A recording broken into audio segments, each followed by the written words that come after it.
మా ఇంటిలో కనిపించిన కీర్తి సురేష్కి మా మహేష్ అంటూ సూపర్ స్టార్ పక్కన స్టెప్పులేసిన భామకి ఏమైనా పొంతన ఉందా? నటి అంటే అలాగా ఉండాలి. ఆదిపురుష్ పక్కన జానకి దేవిగా మెప్పించారు కృతి సనన్. ఎన్నో రకాలుగా నెగిటివ్ టాక్ వచ్చినా సీతా క్యారెక్టర్ చేసిన కృతి సనన్ మాత్రం మంచి మార్కులే పడ్డాయి. ఒక స్టార్ అవుతుంటే దాన్ని చూసి ఎన్నో విషయాలు వైరల్ అవుతూ ఉంటాయి. అందులోనూ ఇంటర్నేషనల్ లెవెల్లో పేరు తెచ్చుకున్న జక్కన్న డైరెక్షన్లో సూపర్ స్టార్ మహేష్ చేస్తున్నాడంటే గాసిప్స్ మామూలుగా ఉంటాయా చెప్పండి.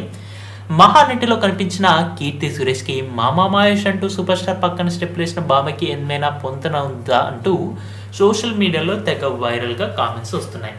సర్కారు వారు పాటలో ఏం చూసారు, ఇప్పుడు బాలీవుడ్లో చూడండి నా తడాక అంటూ సిగ్నల్స్ కనిపిస్తున్నాయి కీర్తి కాంపౌండ్ నుంచి. ఆమె ప్రస్తుతం బాలీవుడ్లో బేబీ జాన్ అనే సినిమాలో నటిస్తున్నారు. వరుణ్ ధవన్ హీరోగా నటిస్తున్న మూవీ ఇది. అట్లీ కూడా ఈ సినిమాని నిర్మిస్తున్నారు.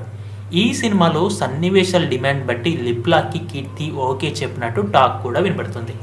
ఇప్పటిదాకా తనకు అలాంటి అవసరం రాలేదని, అట్లీ కన్విన్స్ చేసి తీరుకు ఓకే చెప్పాల్సి వచ్చిందని కీర్తి నియర్ అండ్ డియర్స్ వెల్లడిస్తున్నారు. అంతేకాకుండా కీర్తి సురేష్ కూడా ఒక స్టార్ అవుతుందంటే దాని పక్కన ఎన్నో విషయాలు తెగ వైరల్ అవుతూ ఉంటాయి. అంతేకాకుండా టాలీవుడ్ లో అటు కోలీవుడ్ లో సినిమాలు చేసి మాలీవుడ్ లో కూడా అడబా తడపా సినిమాలు చేసిన కీర్తి సురేష్ ఇప్పుడు బాలీవుడ్ కి వెళ్తుంది. ఈ నేపథ్యంలో చాలా వరకు తనపై వస్తున్న వార్తలు తెగ వైరల్ అవుతున్నాయి. ఏదేమైనప్పటికీ తన బాలీవుడ్ కు వెళ్తున్న నేపథ్యంలో ఫ్యాన్స్ సైతం కూడా ఒకంత ఆసక్తిగానే ఉన్నారు. కానీ మహానటి సినిమాలో ఉన్న తన క్యారెక్టర్ పరంగా చూస్తూ హుందాగా నటించాలని ఫ్యాన్స్ నుంచి ఒకంత నెగిటివిటీ కూడా వైరల్ గా మారుతూ ఉంది.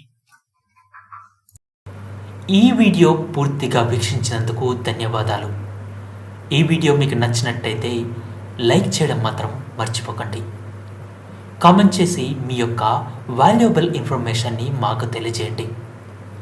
షేర్ చేసి మీ ఫేస్బుక్, వాట్సాప్, ట్విట్టర్ కమ్యూనిటీకి మా వీడియోని పంచుకోండి. అంతేకాకుండా మా వీడియోని నోటిఫికేషన్ల రూపంలో పొందడానికి సబ్స్క్రైబ్ బటన్ని ప్రెస్ చేసి బెల్ బటన్ని నొక్కండి. Thank you for watching.